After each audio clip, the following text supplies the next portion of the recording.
নমস্কার, আপনারা দেখছেন চ্যানেল এবিসি। আমি বিজয়, আর প্রত্যেক দিনকার মতো আপনাদের সামনে উপস্থিত হয়ে গেছি। আজ আমি আপনাদের সঙ্গে এখন আলোচনা করব আজকের রাশিফল নিয়ে, কিন্তু প্রথমে আপনাদের সঙ্গে আজ আলোচনা করব আজকের পঞ্জিকা। আজকের পঞ্জিকাতে আপনাদের ক্ষেত্রে তিথি থাকছে দ্বিতীয়া তিথি, তাই আজ আপনাদের ক্ষেত্রে কোনোভাবেই বৃহতি ফলের সেবন কিন্তু করা যাবে না। নক্ষত্র রয়েছে শতভিষা নক্ষত্র।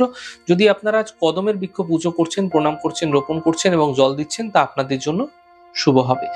করণ রয়েছে কৈলবকরণ, পক্ষ শুক্লপক্ষ যোগ বরিয়ান যোগ এবং দিন থাকছে শুক্রবার।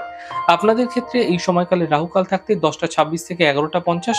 যে কোনো ধরনের শুভ কার্য এই সময় অ্যাভয়েড করা আপনাদের ক্ষেত্রে ফায়দাদার হতে পারে।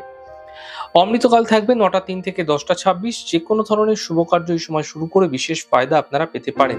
এছাড়া শুভ সময় থাকবে 11টা 50 থেকে 1টা 13। যে কোনো ধরনের শুভ কার্য এই সময় শুরু করুন, ফায়দা দেখতে পাবেন। শুভ দিক থাকছে আপনাদের ক্ষেত্রে পূর্ব দিক। চলে যাব আলোচনায় আপনাদের সঙ্গে আজ কি উপাসনা করা আপনাদের ক্ষেত্রে ফায়দাদার হতে পারে।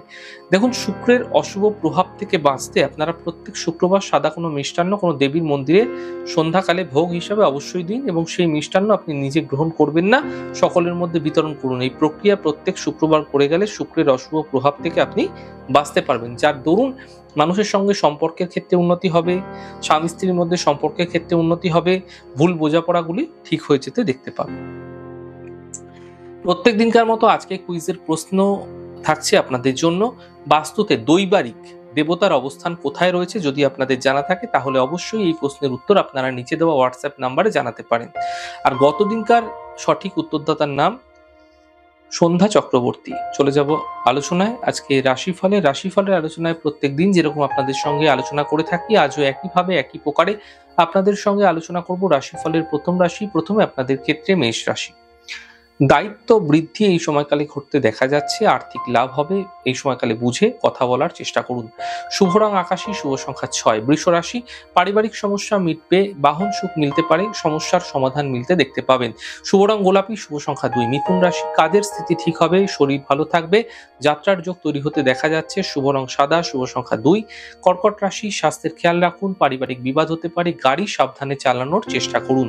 শুভ রং সবুজ, শুভ সংখ্যা 9। সিংহ রাশি।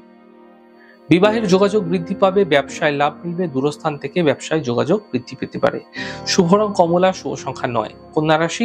কাজের চাপ বৃদ্ধি পাবে, অর্থ আগমন হবে, কাজের ক্ষেত্রে সফলতা মিলবে। শুভ রং আকাশী, শুভ সংখ্যা 3। তুলা রাশি। কাজের সমস্যাগুলি মিটে যাবে, থেমে থাকা কাজ ঠিক হবে, পরীক্ষাতে সফলতা মিলতে দেখতে পাবেন। শুভ রং লাল, শুভ সংখ্যা 5। বৃশ্চিক রাশি। আর্থিক লোকসান থেকে বাঁচুন, পরিবারে অশান্তি হতে পারে, গাড়ি সাবধানে চালান। শুভ রং ধূসর, শুভ সংখ্যা 7। ধনু রাশি। অর্থ লাভ হবে, ছোটখাটো কোনো যাত্রা হতে পারে, মানসিক চিন্তা থেকে বাঁচার চেষ্টা করুন। শুভ রং সাদা, শুভ সংখ্যা 6। মকর রাশি। ব্যবসায় লাভ মিলবে, স্বাস্থ্য ভালো থাকবে, সম্পত্তি ক্রয়ে লাভ হতে দেখা যাচ্ছে। শুভ রং গোলাপি, শুভ সংখ্যা 2। কুম্ভ রাশি। মানসিক চিন্তা সমাপ্ত হবে, পূজা উপাসনা করুন, থেমে থাকা সকল কাজ শেষ হতেও দেখতে পাবেন একই সাথে। শুভ রং সাদা, শুভ সংখ্যা 4। মীন রাশি। তাড়াহুড়ো করে সিদ্ধান্ত নেবেন না, কর্মের সিদ্ধান্ত বুঝে নিন, মা বাবার স্বাস্থ্যের বিশেষ খেয়াল রাখুন। শুভ রং আপনাদের জন্য গোলাপি, শুভ সংখ্যা 5। যাই হোক দর্শক বন্ধু, আপনারা দেখলেন আমাদের আজকের রাশিফল। প্রত্যেকভাবে রাশিফল যদি আপনাদের ভালো লেগে থাকে, সেক্ষেত্রে লাইক করতে, কমেন্ট করতে, সাবস্ক্রাইব এবং শেয়ার করতে বন্ধুদের সঙ্গে ভুলবেন না। অনেক ভালো, সুন্দর, সুস্থ থাকুন। আগামী পর্বে দেখা হবে।